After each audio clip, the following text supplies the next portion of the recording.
Comment on peut dormir tranquille en sachant qu'il y a des gens qui n'ont plus de salaire, qui peuvent plus payer leur loyer, qui peuvent plus nourrir leur gamin.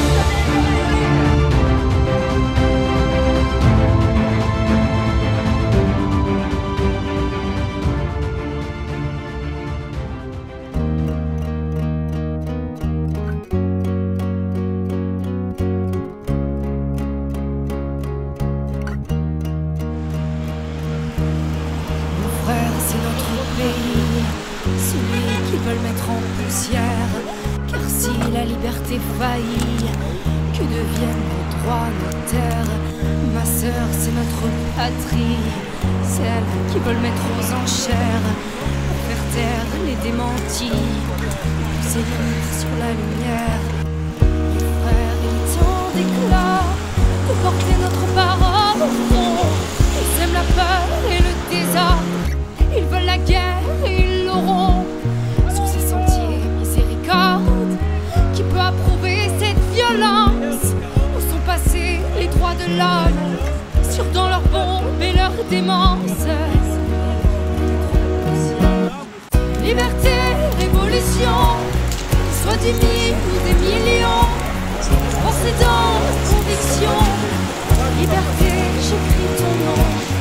Liberté, révolution, pour nos enfants nous marcherons, non jamais nous ne plierons, et même à terre son nom nous l'écrirons.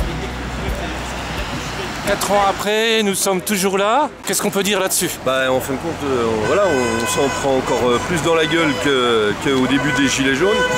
Ce qui se passe, on se demande si on est vraiment dans un pays soi-disant riche. On se croirait dans un pays du tiers-monde parce qu'on nous parle même de coupure d'électricité. C'est du jamais vu, alors qu'il y a du pognon à outrance, il y a du pognon, énormément de pognon. On voit ce que fait le CAC 40, les bénéfices du CAC 40, on voit qu'il y a de plus en plus de millionnaires en France. Et en fin de compte, nous, le peuple, la plupart de la majorité de la population, on est en train de crever. On fait des courses pour l'alimentation, c'est en train d'exploser, on voit que c'est de plus en plus cher. On nous parle de l'augmentation des carburants, de l'électricité, on nous saupoudre avec des petits chèques comme ça pour éviter la colère. Et après, ils savent très bien qu'il y a une grosse réforme qui arrive, c'est la réforme des retraites.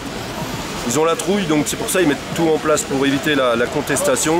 C'est pour ça que peut-être les coupures d'électricité, c'est aussi pour occuper les esprits, pour éviter que les gens aillent se battre dans la rue par rapport à la réforme des retraites. Mais voilà, nous on est toujours là et à un moment, si on n'agit pas, nous, ça ne changera pas. Hein. Les gens, je m'adresse à vous, si personne ne bouge, ça ne tombera pas du ciel comme ça. Hein. Tous les acquis qu'on a eus, c'est nos anciens qui se sont battus. Et si ce n'était pas battu, on n'aurait pas de congés payés, on n'aurait pas tout ce qu'on a, hein, la société qu'on a actuellement. Et Macron il est en train de tout foutre en l'air, il veut une société comme les Startup Nation, du chacun pour sa gueule. Voilà, pour les retraites, c'était la réforme des retraites à point, c'était du chacun pour sa gueule. Pour la santé, ils veulent péter la sécurité sociale parce qu'ils sont en train de casser l'hôpital public en ne voulant absolument pas réintégrer les soignants suspendus.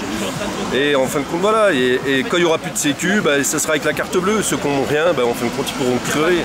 Donc voilà, nous on n'accepte pas, on est là et on dit qu'on n'accepte pas. Donc si vous n'acceptez pas, rejoignez-nous. Voilà. Merci. De rien.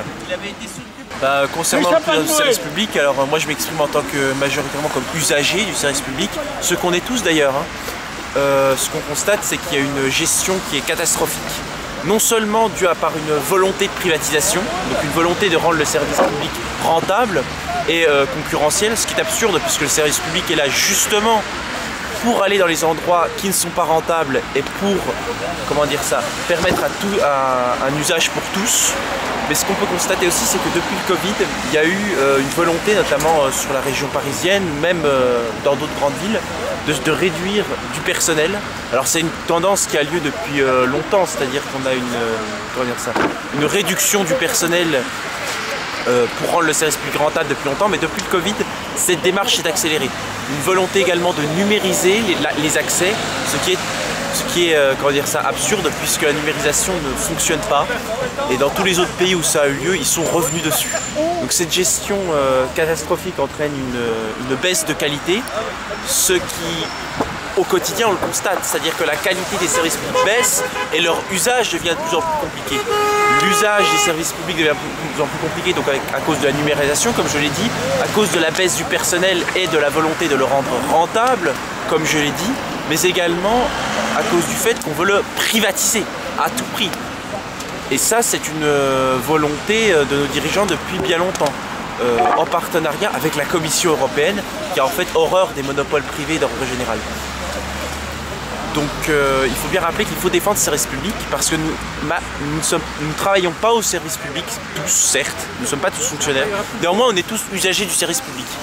Et il faut bien comprendre que lorsque le service public est cassé, c'est aussi une réduction de la liberté, c'est aussi une baisse de notre qualité de vie au quotidien. C'est plus dur d'avoir nos allocations chômage, les autoroutes sont plus chères, l'électricité est plus chère. On constate que par exemple les prix de l'électricité ont explosé depuis les tentatives de privatisation. Le gaz est plus cher, même chose, le prix a augmenté depuis qu'on a voulu privatiser, avec la volonté de l'Union européenne. Et donc il faut bien comprendre, comme on est tous sujets du service public, il faut tous défendre le service public, c'est essentiel et c'est l'une des raisons pour lesquelles je suis là. Voilà. D'accord, ben je te remercie. On va pas tomber dans le feu, hein, non plus.